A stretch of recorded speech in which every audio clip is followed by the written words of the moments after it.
भगवान ने एक उंगली से पहाड़ उठाया। कल हमने सुना कि भगवान जी ने एक उंगली से, क्या मैसेज है इसके पीछे? भगवान कहते हैं कि मैं अपने भक्तों का काम एक उंगली से कर देता हूं, और भक्तों की रक्षा करनी पड़े तो भक्तों के लिए मैं पहाड़ भी उठाने को तैयार हूं। ये हमारे भगवान आपको आश्वासन दे रहे हैं, विश्वास दिला रहे हैं कि हम पर विश्वास करोगे तो हम तुम्हारे लिए पहाड़ भी उठाने को तैयार हैं। लेकिन आपको क्या करना पड़ेगा? विश्वास। गोवर्धन, किसका वर्धन? गाय का। गो मतलब गाय। गाय का वर्धन भगवान करते हैं। आजकल हम लोग गाय की सेवा करना भूल गए, गाय का आदर करना भूल गए, गाय की सेवा शुश्रूषा करना भूल गए। आजकल बदलता हुआ दौर, बदलता हुआ समय, जो पुराना भारत था जिस के लिए भगवान अवतार लेते थे। अच्छा बताओ, भगवान का जब भी अवतार होता था किसके लिए अवतार होता था? बोलो। ये वाला दोहा किस किस को याद है? आप सब मेरे संग बोलो यदि याद है तो। विप्रधेनु सुर संतहित लीन मनुज अवतार। विप्रधेनु सुर संतहित लीन मनुज अवतार।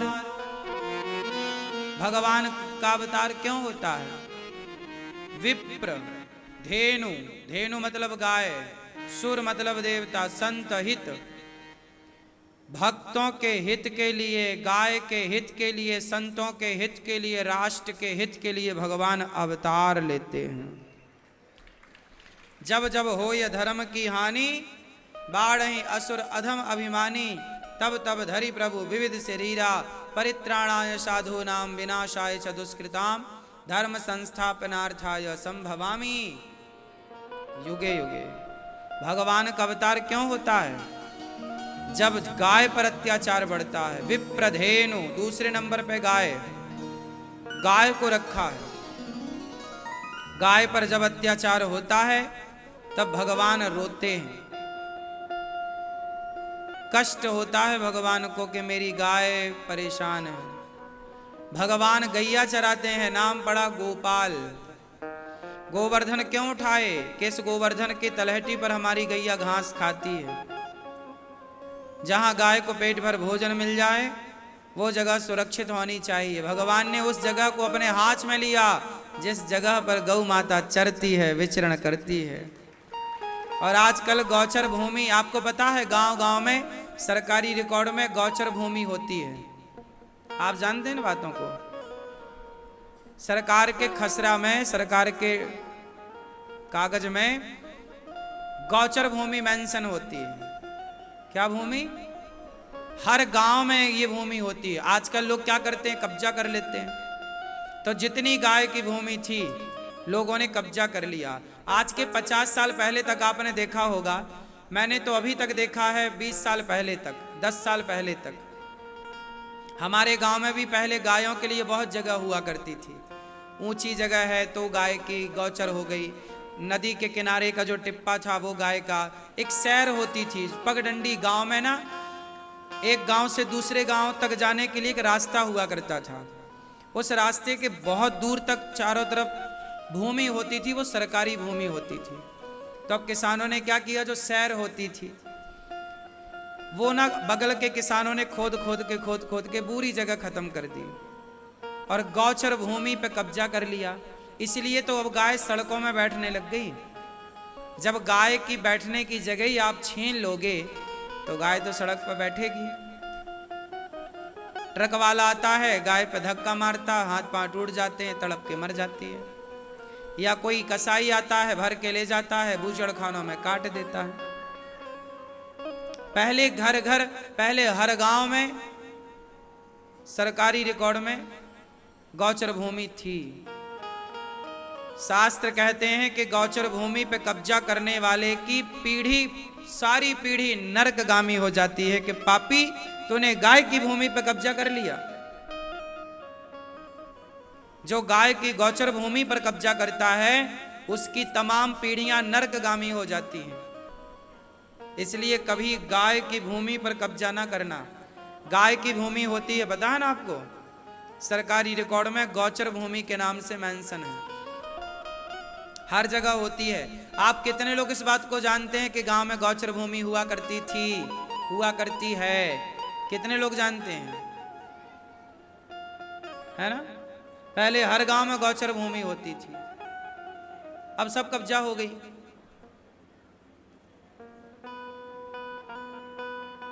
सरकार को चाहिए कि उस भूमि को फिर कब्जा मुक्त करा के और वो गाय को दे देना चाहिए। वहां गाय बैठे, वहां गाय खाए, उसी पे गाय रहे, फुटपाथ पे क्यों घूमे? अब गाय को चरने की जगह ही तो नहीं बची, कहां चरे, कहां जाए? इसलिए भगवान गौचर भूमि, गोवर्धन पर्वत क्या था, वहां उस पर्वत पे गैया चरती थी, तो भगवान कहते हैं जिस पर गाय चरती उस भूमि को मैं अपने हाथ पर उठा रहा हूं कि देखो आप लोग भी उस भूमि को बचाए रखना। ये बचाने का मैसेज था कि उस भूमि को बचाए रखना। भाई भूमि बचेगी तो गाय बचेगी। भूमि ही नहीं है गाय के लिए तो फिर गाय कौन रखेगा? गाय खरीदने के पहले तो ये व्यवस्था होती है ना कि चारा कहां से आएगा, भूसा कहां से आएगा। इसलिए भगवान तो गाय की सेवा करके नाम पड़ा गोपाल। क्या नाम पड़ा? गोपाल। मैं सबसे प्रार्थना करता हूं कि आप में से कोई यदि मेरी बात सुन रहा है और आपने भी गाय की भूमि पर कब्जा किया है तो गौचर भूमि पर कब्जा ना करिएगा, छोड़ दीजिएगा। क्योंकि उस भूमि पर यदि आपने कब्जा किया तो गौ माता के उस जो गाय मरती है सड़क पे तो उसका श्राप तो निकलता ही होगा ना, बद्दुआएं गाय भी बोलती होगी। बताओ, हम बैठे हैं सड़क में, हमारी जगह पहले तो तुमने कब्जा कर ली और गाड़ी और चढ़ा देते हो गाय पे, तो गाय नाराज हो जाएगी, फिर बहुत नुकसान होगा। गाय जब कृपा हटा लेती है तो वंश बढ़ना भूल जाता है, अर्थात वंश नहीं बढ़ता, फिर नाना प्रकार की समस्याएं उत्पन्न होती हैं। इसलिए पहली रोटी गाय को निकालने का विधान है। किसी की कृपा हो ना हो, हम पर गौ माता की कृपा होनी चाहिए। भगवान राम के वंश में एक राजा हुए हैं दिलीप। क्या नाम था? राजा दिलीप के कोई संतान नहीं हो रही थी, बड़े परेशान भये। तब वशिष्ठ जी से कहा कि संतान नहीं हो रही, क्या करें? बोले आप पर गौ माता की कृपा नहीं है, आपने गाय का अपमान किया है, गाय का अनादर किया है दिलीप, इसलिए तुम्हारे वंश नहीं बढ़ रहा है, तुम्हारी संतान नहीं हो रही है। क्या करें महाराज? भगवान गुरुजी ने कहा ये नंदिनी है, नंदिनी नाम की गाय, बोले इसकी सेवा करो। जब नंदिनी नाम की गाय को वो राजा दिलीप, भगवान राम के पूर्वज, जब दिलीप राजा ने सेवा करी और सेवा करके गाय को प्रसन्न किया तो गौ माता ने आशीर्वाद दिया कि राजन अब तुम्हारे संतान होगी।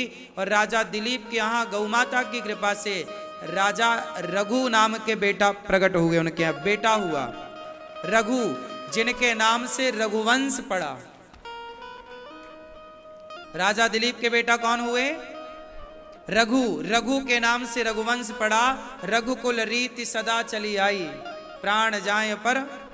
ये वही रघु हैं जो गाय की कृपा से भये हैं। तो भगवान राम का भी वंश गाय की कृपा से बढ़ता है, तो आपका भी वंश गौ माता की कृपा से बढ़ेगा। इसलिए जिसके संतान नहीं है वो गाय की खूब सेवा करें, प्रेम पूर्वक गौ माता की सेवा करें। भारत देखो, कुछ बातें मैं बताता हूं तो लोग मजाक उड़ाते हैं।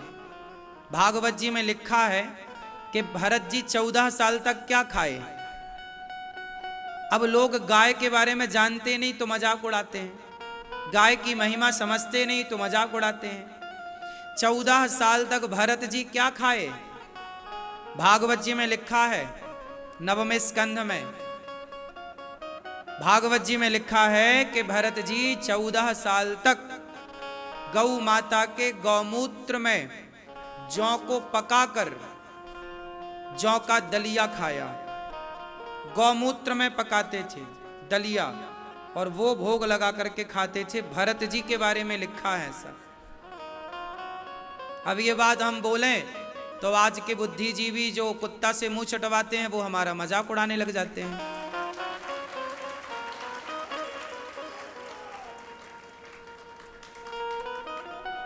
अब लोगों को कैसे बताएं कि ये परंपरा रही है, गौमूत्र सामान्य नहीं है। आज तुम साइंस की 4 बुक पढ़ने लग गए तो शास्त्रों को नकारने लग गए, यही तो तुम्हारा दुर्भाग्य है।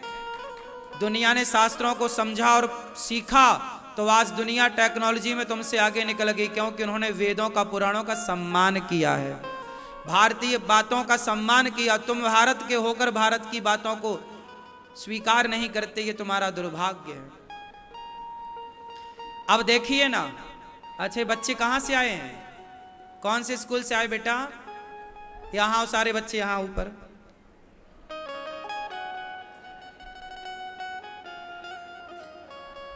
यहां ले आओ ऊपर सब बच्चों को।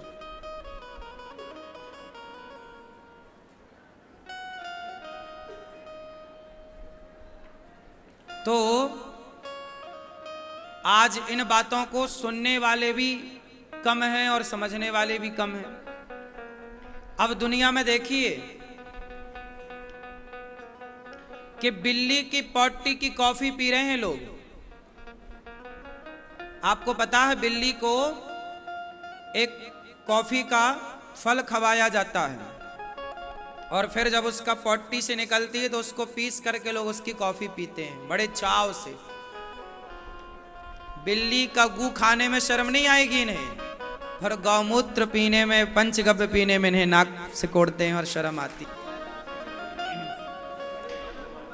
तो भगवान कृष्ण का अवतार किसके लिए हुआ? गौ माता के लिए। आपका वंश यदि नहीं बढ़ रहा है, सारे डॉक्टरों को दिखा लिया है आपने, सब डॉक्टरों ने कह दिया है कि अब नहीं हो सकता कुछ, और मैं कहता हूं कि आप गौ माता की सेवा करेंगे तो निश्चित ही जो डॉक्टर मना कर देते हैं जिस कार्य के लिए, यदि गाय की और भगवान की कृपा होए तो सब कुछ हो सकता है। सेवा कर लेने में क्या बुराई है?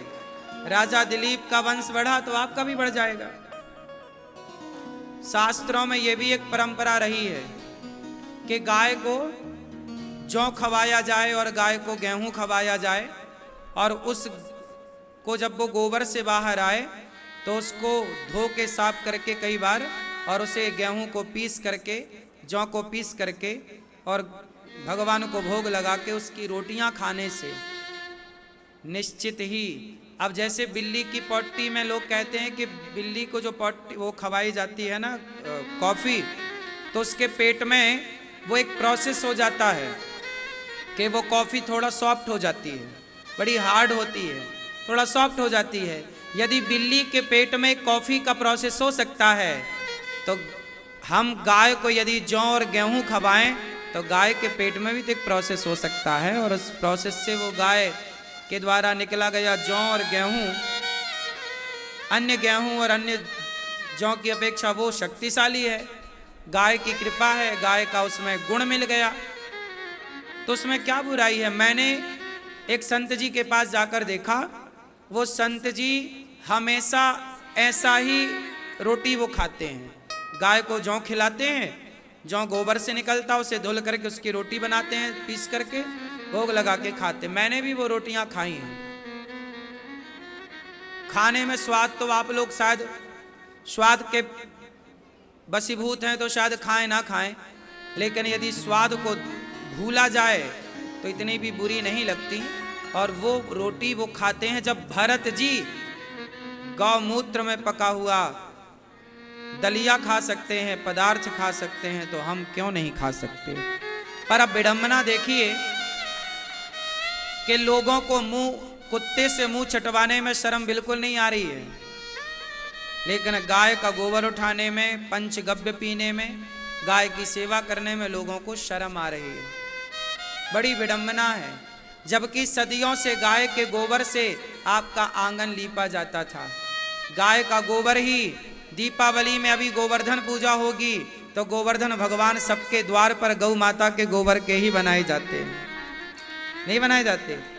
पंडित जी सत्यनारायण भगवान की कथा सुनाने आते हैं तो गाय के गोबर से ही लक्ष्मी, है ना, गौरी और गणेश बनाए जाते हैं। गाय के गोबर से ही चौक लीप करके वहां चौक पूरा जाता है। तो गाय के गोबर के बिना तो यहाँ भारत में संस्कृति, भारतीय हिंदू संस्कृति में तो गोबर के बिना कोई भी शुभ कार्य नहीं होता। जहां यज्ञशाला बनेगी, जहां यज्ञ विधान होगा, उससे पहले गाय के गोबर से ही यज्ञ कुंड को लीपा जाता है, तब वो यज्ञ होगा वहां पर। हाँ या ना। और गाय के दूध से बनी हुई खीर की ही अंतिम आहुति होती है यज्ञ में। भैंस के दूध और ये बकरी के दूध की खीर से नहीं, गाय, तब जाके वो यज्ञ पूरा होगा। और जो भी आहुतियां डाली जाएंगी यज्ञशाला में, स्वाहा स्वाहा, वो सारी आहुतियां गौ माता के सुंदर देसी गाय के, वेद लक्षणा गाय के घी, शुद्ध देसी घी के द्वारा ही जब आहुतियां डाली जाएंगी तब वो आहुतियां मान्य होंगी। आप बाजार के घी का हवन करते हो, बाजार में घी कहाँ मिल रहा है? सुअर की चर्बी बिक रही है। आजकल जो आप घी प्रयोग करते हैं, आप बाजार में घी कितने रुपए किलो मिलता है? 400 रुपए किलो। पूजा वाला घी तो 300 रुपया किलो मिल जाता है। पूजा वाला घी बाजार में कितने रुपया किलो है? बोलो। 300, 400। अब बताओ, तुम बताओ कि क्या 400 रुपया किलो आप घी हो सकता है? कितने लीटर दूध में तो जाकर 1 किलो घी बनेगा? पहले तो ये गणित निकालो। और 1 लीटर दूध आज 50 रुपए का है लगभग।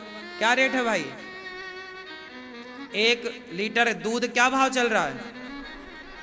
60 रुपए भी चल रहा है और 50 रुपए भी। मैं तो 50 भी जोड़ूं तो 50 रुपए के हिसाब से कम 15 से 20 लीटर दूध हो तब जाके 1 किलो घी निकलता है।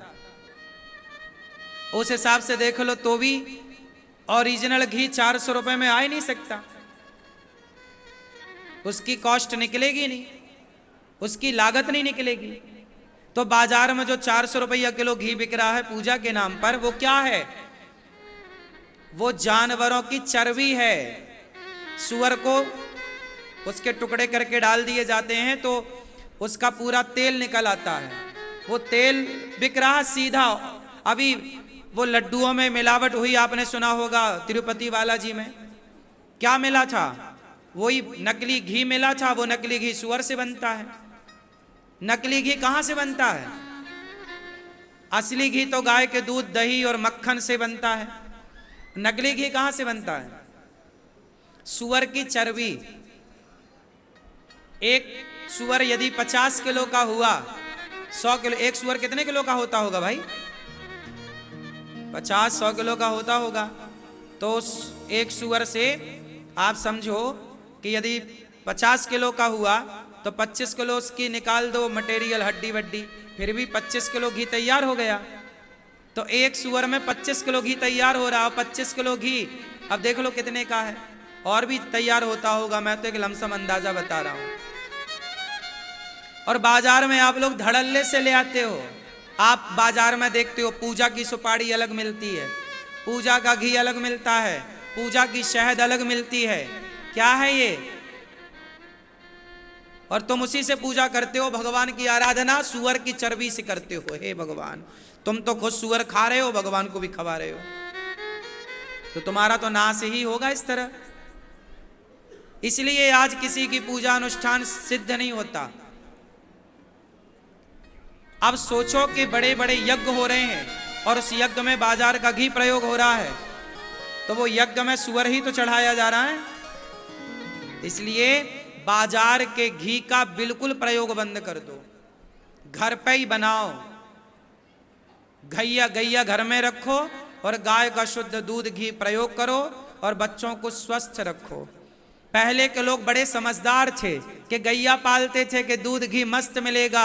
आजकल के लोग अपने आप को कहते हैं समझदार, पर पालते हैं कुत्ता। कुत्ता थोड़ी दूध दे देगा कि कुतिया दे देगी दूध।